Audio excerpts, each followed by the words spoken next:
As far as I'm concerned, as long as that same respect and recognition is not shown toward every one of our people in this country, it doesn't exist for me. And during the few moments that we have left, we want to have just an off-the-cuff chat between you and me. Us. We want to talk right down to earth in a language that everybody here can easily understand.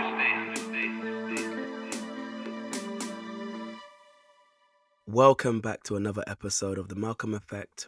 Today I'm super excited to be in conversation with an individual whose work I have followed for quite some time and has significantly shaped the trajectory of my own politics, a committed and principled Pan-Africanist.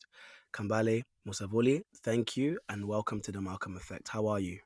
I'm doing okay. And I'm glad to be in conversation. And I'm definitely looking forward to what we will be sharing on this podcast. Thank you so much. I think given what's happening in the world today, okay is the right term and the appropriate term to use. For those who are politically engaged and politically active, in such a time of death and destruction around the world, we see what's happening in Palestine and several parts of the world. An often comment I read, it says, do not forget about Congo. And whilst I've tried to amplify the voices of those who know what's going on, a lot of the time it's quite difficult to maybe perhaps filter through what is actually happening, what are the causes, where do you start telling the story from, and how do you write the history of the Congo in relation to what is happening today. So we're going to go to more specifics, but I guess as a broad first question, what is happening in Congo today? There is a genocide happening in the Congo. There is a silent genocide. There is a hidden genocide. As you pointed, many people around the world do not know that there is a genocide taking place in the Congo. But what they fail to realize is that Congo is much closer to them than they will ever know. Congo has given to the world so much from its land, from its resources, and even from its people through referencing slavery. And it continues still today. But modern day Congo, since 96, has seen the loss of over 6 million lives. Some will say 10 million. And I usually argue, just as it was with King Leopold in the early 1900s, it's the same with Congo today, that millions have died, and we will never know how many millions have died, unfortunately, all to get access to resources for modern day technology, your cell phone, your laptops, your electric vehicles, and so on. That's a summation to kind of connect to why people are saying, do not forget the Congo, because the people of the Congo are still suffering. And in the process of them suffering, they are also organizing to liberate themselves from a century old challenge where they are not able to determine their affairs. And they believe that they will, and they continue to organize for that. Thank you so much. And I want to go into the specifics later on about what people are doing in terms of their liberation and also how perhaps those of us in the diaspora can support. But given this current moment of this genocide and the millions of lives displaced and millions will be killed and have been killed, what is the reason? Some of us are reading that it's about cobalt. Some of us are reading that it's about US imperialism. Some of us are reading it's about a proxy war between China and other forces. And some of us are reading about Kagame has a role to play. So when we pull out all these threads, what is their connection to what is happening today? All these threats are true. All of them are happening at the same time. And that's why also sometimes people have challenges to understand what is happening, because you lay out quite a few threads of the challenge of the Congo. But the way to simplify it is to understand that Congo has two challenges. It has internal challenges, and it also has external challenges. And all those threats that you have listed fall in these challenges. You see, with the fight against apartheid, right? It was easier to understand apartheid. White South African minority oppressing the blacks. We need to end apartheid. It wasn't just a normal oppression. I mean, there were killings, imprisonment, torture, extreme oppression. So when during the anti-apartheid movement, to explain people the situation in South Africa, it was very easy. Let's boycott Mm-hmm. any working with apartheid. Let's support the people. Now, for the Congo, I will lay out a few threads, the thread that you listed, and then I will center it around the people of the Congo. The first challenge that Congolese people face is their own internal challenge of the Congolese elite, the compradors. These elites taking power, through governments or the means, and serving as the neo-colonial agent within the Congo that will allow some of the exploitation. So Congolese on a daily basis are fighting their local elite. So the local elite is the first challenge. The second challenge is while Congolese are fighting the local elite, two of its neighbors, Rwanda and Uganda, they have invaded the Congo in 96 and 98 and continue to support proxy rebel militias. Why? In the eastern part of Congo, in the area where Rwanda and Uganda have operated for the past 2 decades, there is vast land and resources, and they illicitly exploit these resources, displace communities in masses, and then sell it to the international market. So, for example, if you do any search, you will notice that Rwanda is among the top exporters of a mineral called coltan. Rwanda does not have the reserve nor the deposits to the tunes of the tons that they are selling at the international in the international market. Yet people will buy coltan from them. People will buy gold, for example, from Uganda, knowing that they don't have these reserves, right? So, and then there have been numerous UN reports that have documented what Rwanda and Uganda have done in the invasions, in the killing, in displacement of population, and the illicit trade of mineral resources in the Congo. So the second thread is neighboring countries, Rwanda and Uganda specifically. The third challenge of the Congolese, right? So think about a circle. So we're still going through that circle. The Congolese are still there. They're dealing with the local elite. Mm-hmm. They have challenged neighboring country, Rwanda and Uganda. And the third one is foreign governments. And I'll be specific on that one. The foreign governments the Congolese people have to deal with is the United States and the United Kingdom.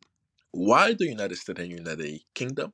Is because these two nations support, equip, train the Rwandan and the Ugandan militaries. So when we see these Rwandan soldiers and Uganda soldiers and their praxis in the Congo, displacing population, killing population with sophisticated weapon, right? I'll use the example of the M23 rebel, for example, which has been documented to be supported directly by the Rwandan military.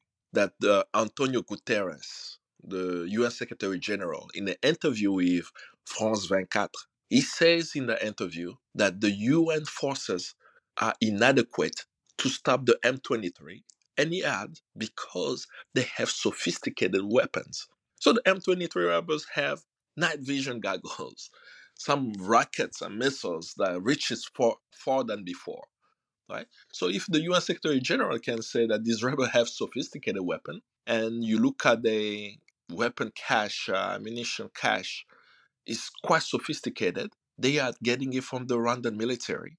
Now, this Rwandan military is funded by US taxpayers' money and the United Kingdom. Not only that, the United Kingdom is trying to fund a refugee resettlement program, if I should call it that, taking Yep. Migrants from the UK.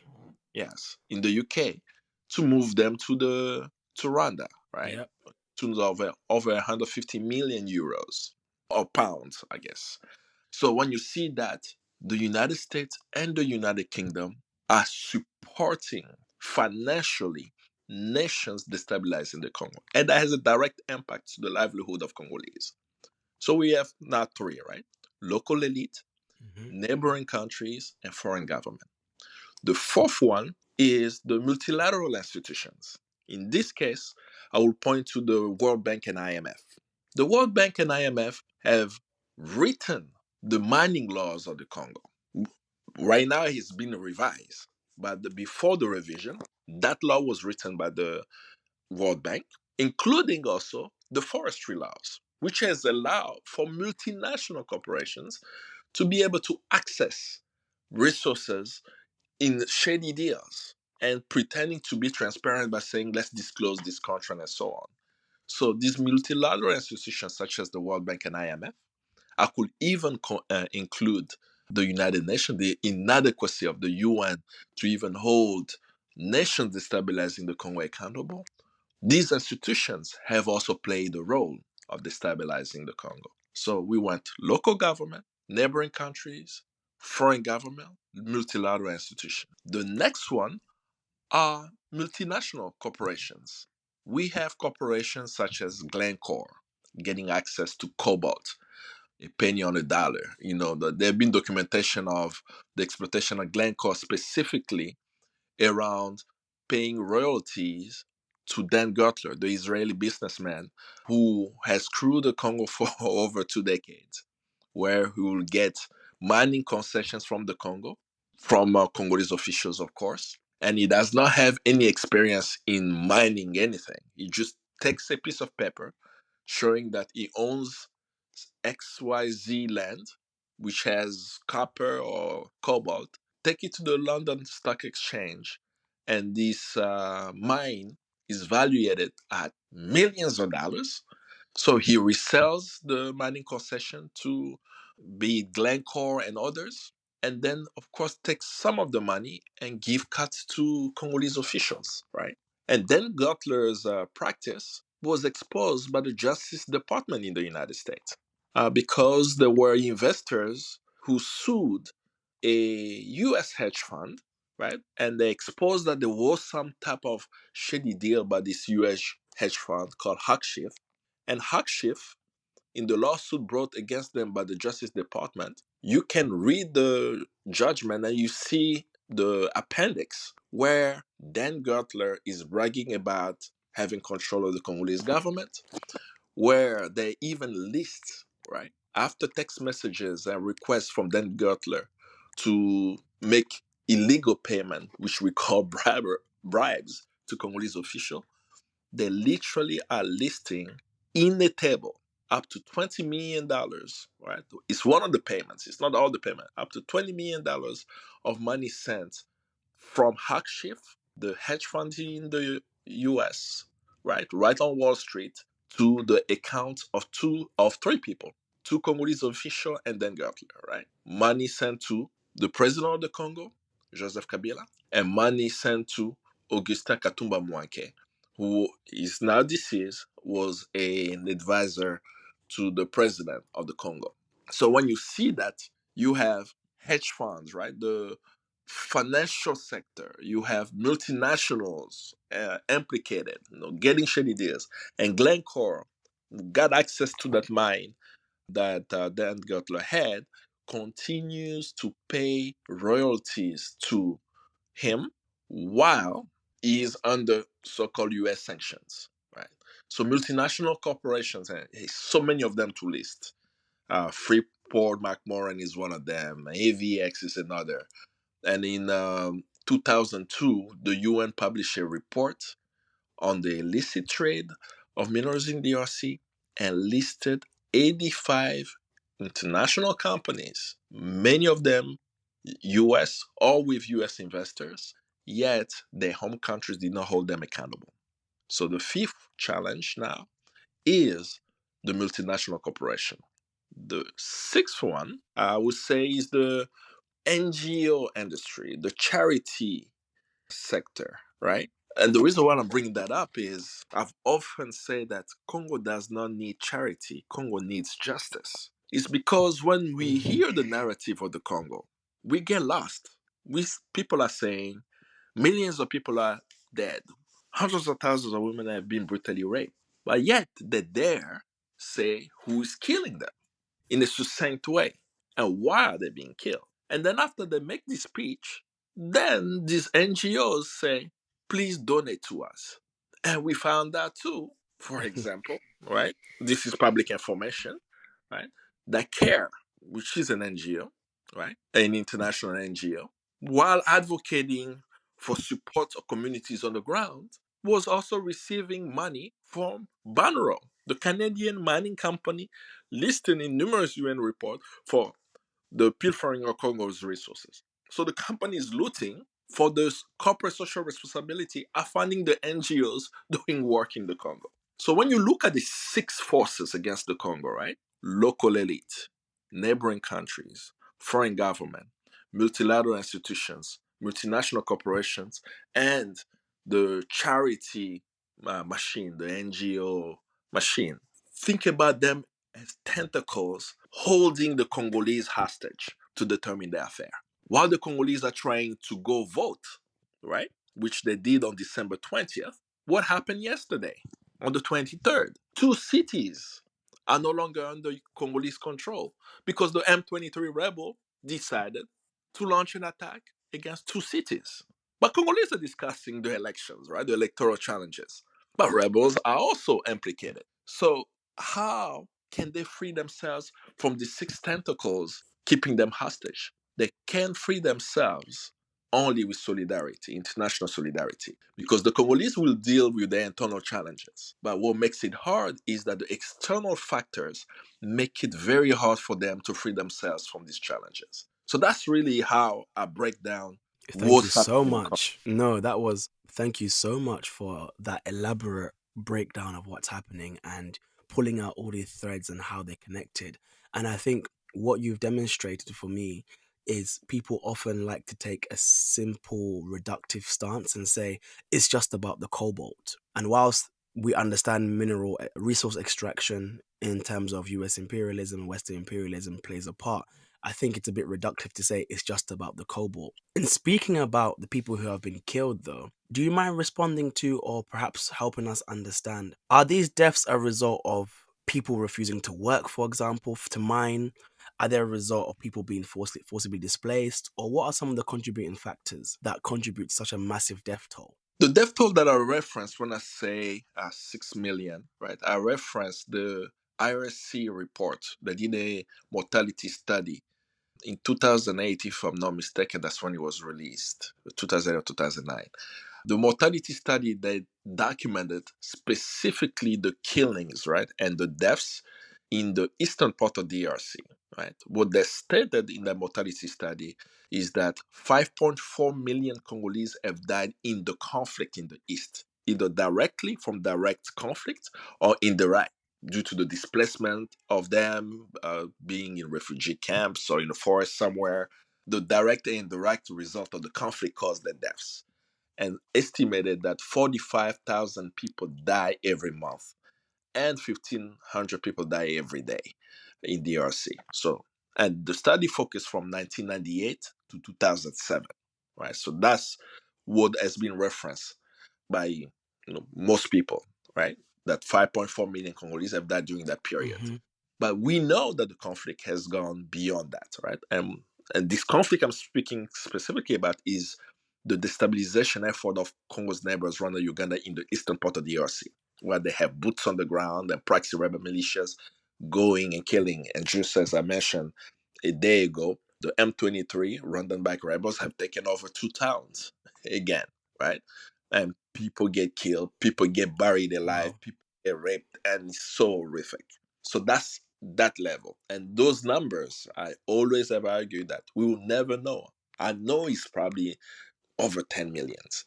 But no one has done the mortality study since IRC to actually document from 2007 to present how many people are saying. And that's why I often don't use the number 10 million, because it could be 20 million, right? If we're using the same rate of 45,000, it could be that more than 45,000 are dying, right? So it's to remind people even that no one is doing the mortality study on the DRC around the direct and indirect death of Congolese due to this conflict. And unfortunately, as I say, it will be very hard to know. There are other deaths happening, right? That's not happening in conflict. That's happening due to the conditions of how people are living, right? And those numbers even, it's not even documented, right? In the Kasai region, Kasai is in the center of the Congo, there were massacres taking place there, and the UN group of experts, two of them, were killed while they were investigating the situation there. I'm speaking about Michael Sharp and Zaida Catalan. And after their death, the report that was released after their deaths documented that there were over 100 mass graves in the area they were actually looking at. That's not in the eastern part of Congo. This is in the center. And most Wow. people don't even talk about the Kasai region and the massacre of Bududia Congo, where over 100 mass graves were found and people have just moved on. People don't talk about the displacement of the people of the Kasai, all the way where people fled to the Katanga province, fled to Angola, fled to Zambia, where the World Food Program published a report saying that 2 million people are in the brink of starvation. Do we know what happened to these people who were being starved? We Wow. don't know, right? So the Congo become, that's why we still insist on the word silent genocide, is that they are killing Congolese slowly. And they're hoping that the world will not know what is happening because there's many dynamics taking place. But when you simplify it, you say, huh, what is actually happening is that you have human beings who live on a land that's so rich. Right? Congo is so big; it's the size of Western Europe. It's some usually compare Mm-hmm. it's the size of ECOWAS, right? Mm-hmm. And then this land has human beings who are the beneficiary of the wealth of the land. And since King Leopold came, I could even argue since the Portuguese came, right, with this Paduado deal, although in the 1400s, the people of that land have not been able to control it. And they've been killed. And when they kill, the narrative is given about why they kill. And there is character assassination on them about the inadequacy of these people to even choose their own leaders. Look at these Africans, they can't even figure it out. When in the end, you notice it's not even like a possibility for them to choose the leader because of how it's set up. But in all the narrative, what never stops in the Congo is the continuous flow of Congolese minerals. The deaths continue, the minerals live. But it's not connected in a clear way, right? Because it's like, okay, there are some that's going illicitly, there are some implied, right? Connect that's leaving the Congo legally through multinationals, but through odious deals, odious contracts. That should be challenged. I've always screamed that when I read the contract that the American company Freeport McMoran had, right? Freeport is US, London is Canada. They had a mining deal where they were getting 80% of the stake in the project, and Congo was getting 20%. And Hillary Clinton flew to the Congo. Before her, Johnny Carson flew to the Congo. But the discussions of the US stopping the renegotiation of the Freeport deal is not mentioned. What's mentioned about Hillary Clinton's visit to the Congo is that a student at the University of Kinshasa asked her about what her husband thinks, and she got angry. Oh, you want me to tell you what my husband thinks? I'm the Secretary of State. He's not. That's what's reported in the media, but not that the question the student asked. And the question the student asked was around the US interference to the Chinese contract. So when you see all of that, in the end, I'm very clear that our challenges in the Congo is clearly that we are not able to determine what happened to our land, what happened to our gold, what happened to our oil, what happened to what we've been blessed with for the betterment of the people. And there are forces, obscure forces on the outside. I wouldn't even say obscure because I've named them, right? There are these forces interfering on the outside to make sure that the minerals flow while the Congolese don't have control of the land. Thank you so much once again. And given Congo's centrality in African history, in African politics, past and present, many of us who like to call ourselves Pan Africanists or believe we ascribe to the doctrine of Pan Africanism, what does a Pan Africanist analysis of the current situation of Congo begin to sound like? How do we give a Pan African account in terms of understanding what's happening and how we should be in support of it, or what does solidarity look like from Pan Africanist perspective? It's the first acknowledge that even with the not the Pan Africanism as an ideology, but those today who are speaking about Pan Africanism have actually lost connection with the Congo. And I've been in many spaces where I speak to other Pan Africanists to actually understand their analysis. We are in 2023. People are still quoting Patrice Lumumba. I appreciate that. I appreciate that we know the achievement of Patrice Lumumba. but we don't know contemporary Congo. But if we put that in context, we have a young man in Harlem, Malcolm X. At the time the crisis in the Congo is taking place, he's talking about Moise Chombe. He wasn't talking about Moise Chombe 20 years or 30 years after Moise Chombe existed, right? He was talking about Moise Chombe when Moise Chombe was doing the secession in Katanga. He said that Patrice Lumumba is the greatest black man who's ever walked the face of the earth. And he had that after the sentence. Why, right? He says, because it could not be bought. But when he's making those statements, is around the time Patrice Lumumba is existing. Oh no, after his assassination and so on. But he's speaking about it in like concrete at that time, right? Contemporary time of Malcolm X. Today, the Pan-African movement globally has forgotten that in 2023 we have Congolese who are fighting for their liberation. I'm not saying that we have to look for the next Patrice Lumumba. I'm saying that we should be very well versed about the situation in the Congo, that when Kagame, President Paul Kagame, visit Benin, and that a journalist in Benin asked him a question, and that he referenced, right, in the response to his question, because they asked him a question about the Congo, he referenced in his question about the Congo, the Berlin Conference, right? And start hinting at that we need to revise the borders. That journalist should be able to know contemporary Congo about the fallacy of his statements and be able to describe that the situation in the Congo as it pertains to Rwanda's invasion is not the Berlin Conference, right? And I'm gonna make an extreme comparison. It's the narrative of Netanyahu in Israel, right? That he wants the people to believe that the land of Palestine and the reality, we need to look at the Bible.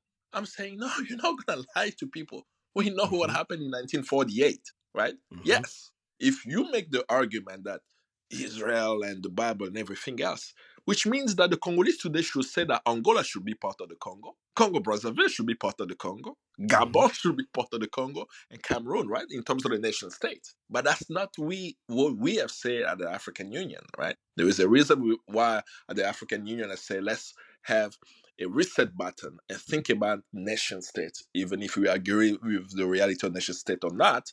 But we build a unity. We should not split an African country. We should talk about a bigger conglomeration of countries. So anyone who's talking about balkanizing a country, that should already hint. So where are the Pan-Africanists in knowing contemporary Congo? The forces at play. No, there are progressive forces. They may not be as sophisticated as we want them to be, right? They may not have the media presence that's necessary. They may not have the connections that's needed. But how did Malcolm X connect with the Congolese? He didn't have Twitter, he didn't have Facebook, but he could talk at the Audubon Ballroom about what's happening in the Congo to the people of the Harlem. If you can understand what's happening in Mississippi and Alabama, you can understand the situation in the Congo. So that's how I worry about the Pan-African movement, that it is stuck in 1960 in its analysis of the Congo. And it assumes that nothing is happening, right? That no, there are not progressive forces. There are young people who have lost their lives fighting one of the most brutal regimes, and people don't even know about that. Luke Kulula, I always bring up his name. This young man, the way he died, they locked him in his house and burned him alive. Who around the world is talking about Luke Kulula? And you listen to what he was saying about his hope for Congo. Rossi Chimanga, another one who was organizing protests against the Kabila regime with a host of young people, right? But they knew that we didn't have political space. They learned from the Sudanese. They learned from Girifna. If you look at how Girifna in the 2010 time, right, in Khartoum, when there was no political space, they used culture, right? They would do like a play, this 1 minute play. A group of people will come into a space, do a play for 1 minute, and then disappear because the state did not allow them to organize protest. The same thing happened to us. You could not organize protest. How did Congolese start organizing? They start organizing during football games. I have yet seen someone write a succinct article about what the Congolese people did during the football games. Can you imagine that we will play in the African Cups of Champions, right? And the Congolese team will play very well, and the stadium will be filled. As soon as the Congolese score, while the people are chanting, right? The Congolese are saying, Kabila, Oyebela, Mandesidi, Eloko Silakate. I will translate that. They are chanting for a score by saying, Kabila, you should know that your presidential term has ended. Everything in the world has an end. How many people knew this was happening, right? People would celebrate the Congolese team Mm-hmm. winning the African Cups of Champion. I mean, it was so bad that we actually won the African Cups of Champion, that the players, whenever they flew back into the country, right, that the state was so afraid that during the jubilation, people will organize politically, that they did not allow the team to have a celebration with the masses. They landed at the airport, they put them in the bus, people were waiting in the street, the cars did, the vans in which they were in went straight to the hotel. They had the celebration. Think of it. The Congo won the African Cups of Champion. The team Mm-hmm. celebrated that championship in their hotels to not connect with the people, because the state noticed how Congolese we use any public spaces as possible to do that. And then we moved from the football games to the churches. People will literally go to the church. They're not even Catholic. They're not even Christian. They will go to the church, and after the church service, the protests were starting from the church. That's how Rossi Chimanga was killed. Rossi Chimanga was one of the young people in one of the areas in Kinshasa where a protest was supposed to start from the church. When they were about to come out, the police was outside of the church, and he came to protect the civilians, and the police shot him inside of the church. Nobody knows this story. So those are the challenges that we face Mm-hmm. about telling the story of resistance of Congolese today to the Pan African movement, for people to not assume that we are just observing. Exactly. No, exactly, absolutely.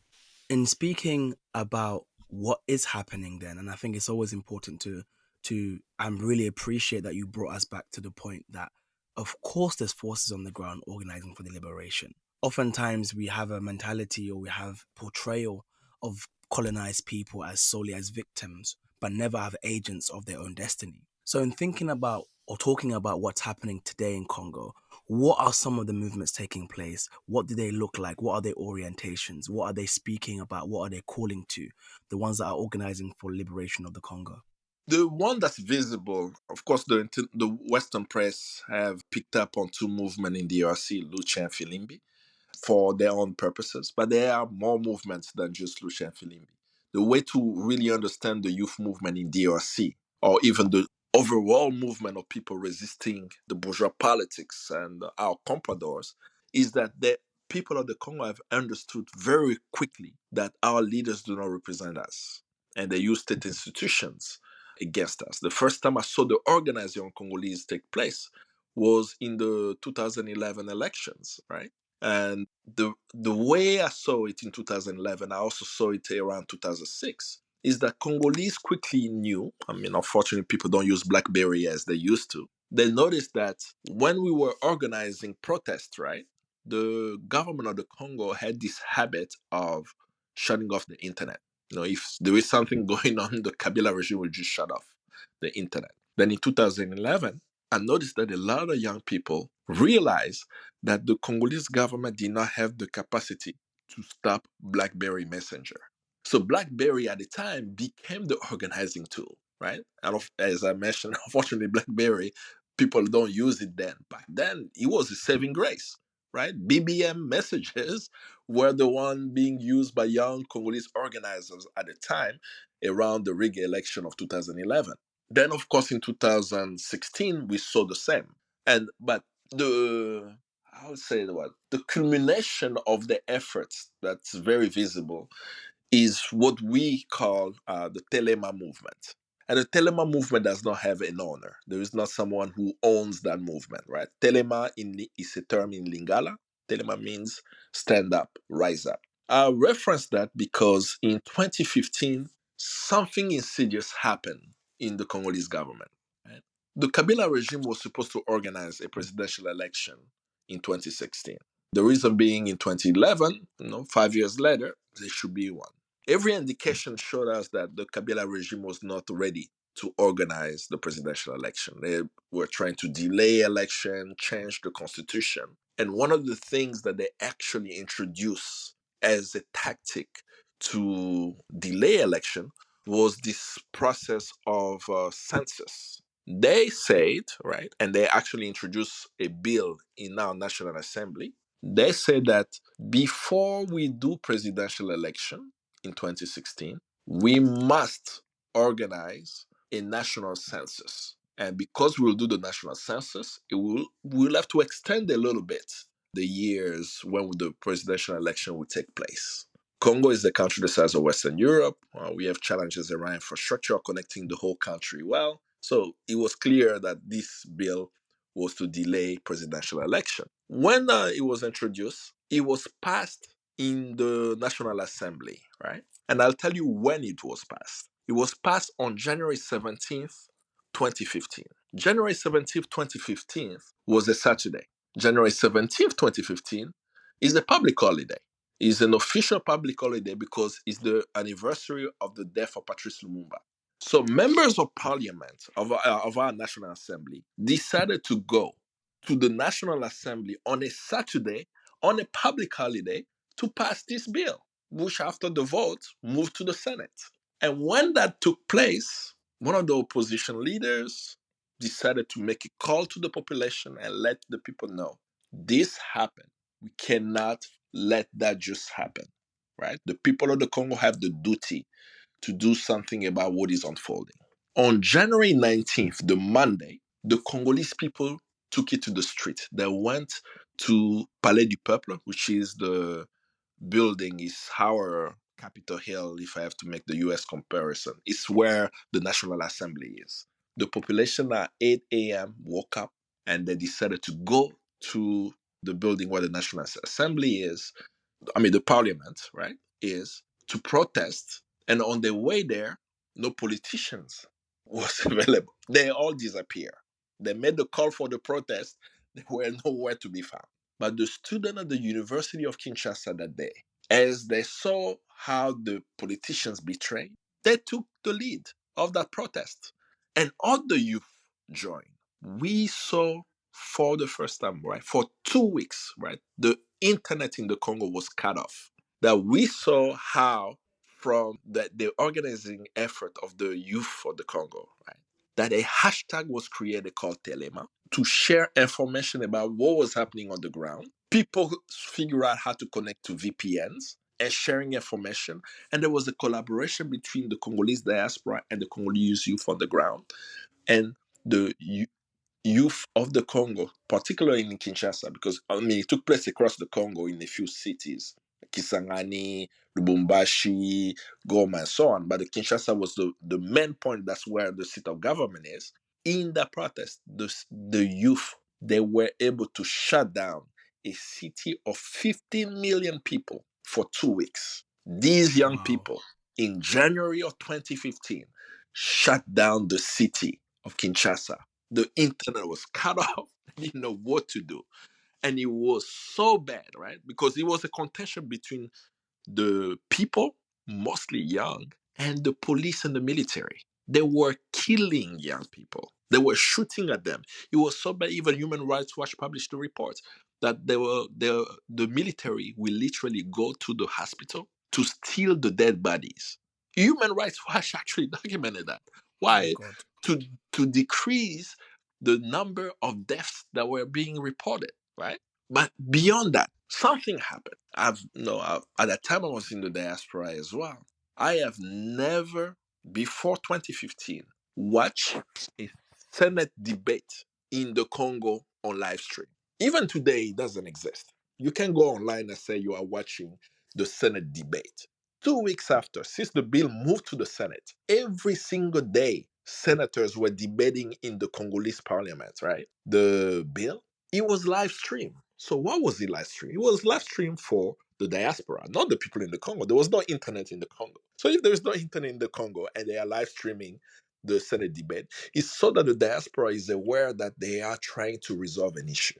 And the debates were interesting. Most of the senators were saying, we cannot pass this bill. Why? Don't you see what's happening? They know our houses. The people have already spoken. And surprisingly, the day of the vote for the bill, the Senate voted against the bill. And I still remember the president of the Senate, what he said, right? He actually spoke in Lingala. He didn't speak in English or French, actually. He did not speak in French. He spoke in a local language, right? Mhm. After they did the vote and did not pass, he says, Ba papa, ba mama, bandeko, lelo, to vote oyo. The guy spoke in local language to tell the Congolese people on video, live stream, when there is no internet in the country, that we did not vote for this bill, right? Due to the voice of the people.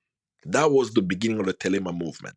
There is Wow. no political party that can take credit for that. There is no one youth movement that can take credit for that. It's the youth of the Congo as one who decided to actually come together and stop our local pompadours. But they paid a heavy price. Mhm. You know the price that they pay?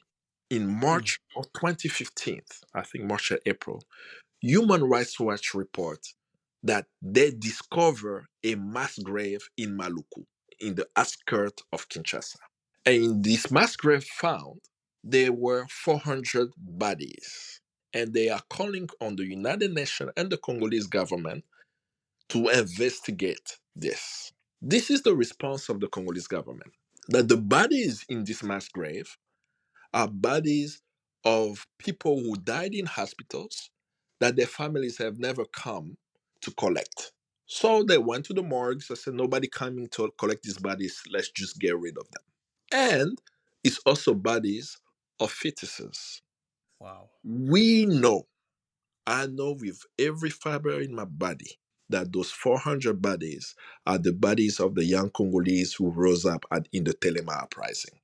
And up until today, no one has been held to account for killing young Congolese exercising the constitutional right to challenge the government, introducing a bill that was going to extend the presidential term illegally of Kabila. But beyond 2015, the Congolese youth have been engaged. You know, I mentioned Lukulula, mentioned Chimanga, and so on and so forth. Congolese put pressure on the Kabila regime, which refused to leave power. Right? The reason why Kabila is not power beyond the deals and everything else is because there was a mass mobilization of the youth of the Congo throughout the country to stop that machine. Unfortunately, in the end, there was a deal between Kabila and the current president of the Congo, which was not what the Congolese people did. But I share all of this to say movements are happening. And my challenge is always to name one movement. Because when you start naming one movement, people say, well, this is the movement to connect with. But I'll say, just as it was with independence, the movement of the Congo are fluid, right? And youth, as I always argue, youth is not a class. Right? Exactly. Only time will show you where people fall. The Exactly. fundamental support to give the people of the Congo is to support their action and lifting up their stories and shy away, in my view, in naming people. I know some of these youth leaders, I know some of these youth organizations, but I want a coalition. It's like in the case, I'm sorry, I keep making the case of Palestine because that's what is present to the people, right? Of course. No, people do not know the movement fighting for liberation. The only reference is Hamas. Exactly. But there are vibrant movement in Palestine fighting for the liberation of Palestine. And what we are doing is providing the support to the Palestinians, right, for their liberation without knowing not every single organization, because what he also does on the ground, sometimes it causes internal contradictions, Exactly. right? An organization will say, well, we are doing the work. Nobody talk about us. How come? every single international press only speak about two youth movement, when those who actually bear the brunt is much more youth. So that's my long-winded response in trying to name organization, is saying that the people of the Congo have a vibrant movement. They've been organizing on the ground. Some have resources, most do not have resources. But our goal on the outside is to connect organically with this movement that share our values, right? And for me, the values that I look for is I look for movements in the DRC who are not just nationalists, Hmm. because I am always share with young Congolese that I work with. Like, my fear is that we start thinking that we are the only one being oppressed. Western Sahara is not free; they're still colonized. So we should also be aware of what's happening there. So I start thinking, not thinking. I start engaging them from a process where I want them to think bigger than just the Congo as a nation. Think about the African continent and the diaspora, and also all the oppressed people of the world beyond just the Congo. Thank you so much. And I guess finally, then, in the spirit of keeping things current and contemporary and rooting our analysis of the Congo in the present, briefly, the elections. What's the stakes right now? Who are some of the front runners? What are their, I guess, orientation? And yeah, what are the stakes right now for this election? The stake for this election was to really break with the nepotism, with the exploitation of the compradors. It's the use of state institutions for personal benefit by those in power. That's what the people were worrying about as one of the issues. The second one was about peace and security, right? The president of the Congo, the incumbent president of Congo, promised peace uh, to the Congolese people. 5 years later, we still don't have peace.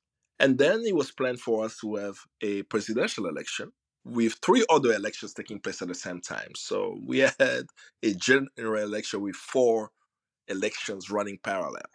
Okay. And in those elections, it was scheduled to take place on December 20th. I can confidently say that on December 20th, 2023, there was no elections in the DRC. Um, th- I think some of the international press and others, even I have said the word chaotic, right? I think when I'm saying it's chaotic, people don't really understand what really took place for this election. So let's talk about for the presidential elections, the contenders. We had 26 presidential candidates. On election day, the number dropped to 19. And the four top contenders are the incumbent president, Felix Tshisekedi, Martin Fayulu. He's a member of parliament and also an opposition leader. He actually won the last presidential election. But of course, for those who look much more in detail what took place in 2018, they will note that there was another rig election again in 2018.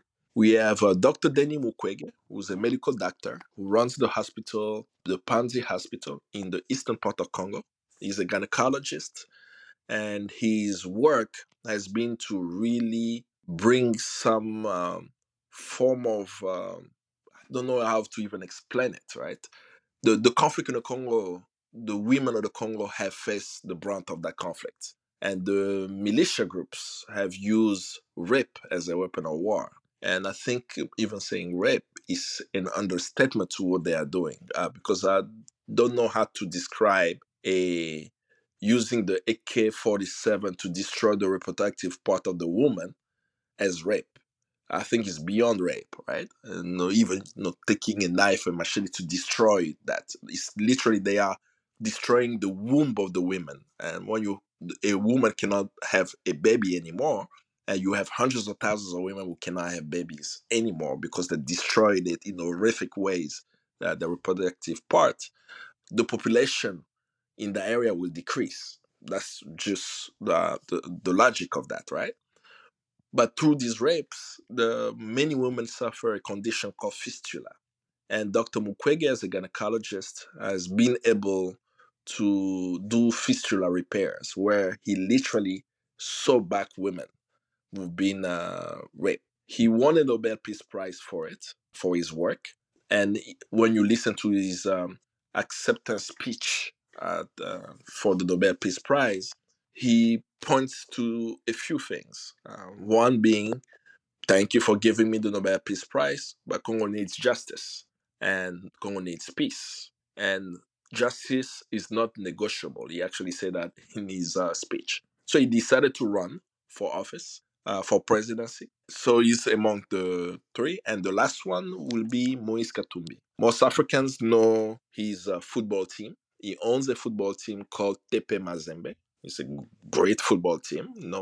As I say, many Africans know them because they've won quite a few championships here and there, and some of the players have been sold back and forth Europe and across Africa.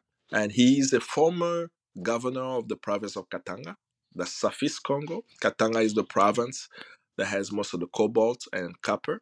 And then beyond that, as a governor, he was able to use state institution to enrich himself. That's how he became a billionaire. He's actually a billionaire.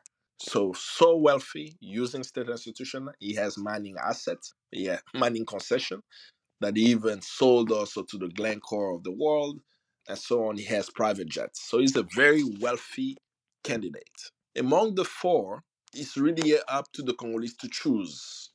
What I can gauge that the people right now, based on the conditions in the Congo, are ready for something new because they've seen what Tshisekedi has done already for the past 5 years. But unfortunately, for the elections, we did not have an election. One third of the polling station, we had 75,000 polling stations in the Congo. One third of the polling stations were not open on election day. And 3 days after elections, right? Literally December 23rd, the election was on December 20th. On December 23rd, people were still voting. And that was illegal, right? According to our constitution and the electoral law, it's illegal for that to take place. But what were they voting 3 days later? Because polling stations were not open, and the head of the electoral commission decided against the law unilaterally to keep polling stations open when there are no witnesses. So we don't know what happened in these polling stations. There were reports of places, right, where they open at 3 p.m. People were supposed to vote from 6 a.m. to 5 p.m. At 3 p.m., some of the polling station opened. So many people went to the polls, and in the end, they just left. There have been videos already circulating, confirmed videos, of people with voting machines in their homes voting. There have been reports by the one of the electoral observers, a credible electoral observer called Senko. He's a coalition of religious leaders in DRC, and they have the largest observer mission in the Congo right now. They have 25,000 observers in 25, no, in at least 20,000 polling stations in DRC. So their report has been the most credible one, documenting that some of the polling stations were in military camps, some of them were in political parties or headquarters, and they've already called out the credibility of the elections. About now, 5 presidential candidates initially called for a rerun of the elections. About 4 more have added. So we have close to 10 presidential candidates out of the 26 calling for a rerun of the elections. And this election costed the Congo $1.2 billion. And I didn't even talk about any other issues that took place before the elections, where voter registration cards that was given to people, their face disappear from it, their names disappear from it, and the electoral commission said, well, you could come on election day and we'll pull out your information, you'll still be able to vote. And guess what happened? People went to vote and found out that someone else voted for them, and they can't prove anything, right? They said, well, it wasn't me. I said, well, someone came here with your information and voted already. So saying that there was an election is really not what happened. Calling it chaotic, I think, is also being nice to the regime. Unfortunately, what we are witnessing right now is that the current regime of Tshisekedi planned to rig the elections, and because one thing positive I can say about this presidential election, right, that I can say very confidently, is that the people of the Congo went to the polls and there were no electoral violence. Because many people assume that there will be chaos. No, people did not, right, engage in that. So you had millions of people who went to the polls and are now disappointed that people wasted their time once again. And this Hmm. opens the doors of what we have seen in West Africa when we're talking about what's happening in Mali, in Niger, in Burkina Faso. When you listen to the people who led the military coups, they always hint at the electoral process, right? Of how these leaders in the electoral process took state institutions for granted for personal benefits. I mean, even lately with Gabon, even if we call it a palace coup, when you listen to the statement of the coup leaders, they are hinting at what Ali Bongo did in the elections, right? And the same Yep. thing is happening in the DRC. So when it happens, and then a few weeks from now, God forbid, something drastic, such as people checking out of the democratic process through a coup or other means happen, the first thing the so-called international community is going to call for is, well, Congo cannot be part of the African Union because we have coup leaders. There will be all these different sanctions. But right now, no one is sanctioning the regime for rigging the election. But the actions of the people, if and when it occurs to sanction the state, will be seen as a negative action from the people. So that's where we are in the Congo as we analyze the presidential election. And as I mentioned, unfortunately, on December 23rd, the M23, Rwandan backed militia group, restarted this attack on the Congolese soil and have taken over two new town in the eastern part of the Congo in the midst of us discussing the elections. Thank you so much. We're coming to the end of time now, but I can only say, please, people, Kambale is on social media. I highly recommend following him. Highly recommend engaging with the things that he shares, just to keep up to date. I will also be trying to get involved in how we can support what's happening in Congo. So watch out for that, and I'll post about that soon. Thank you, and peace out.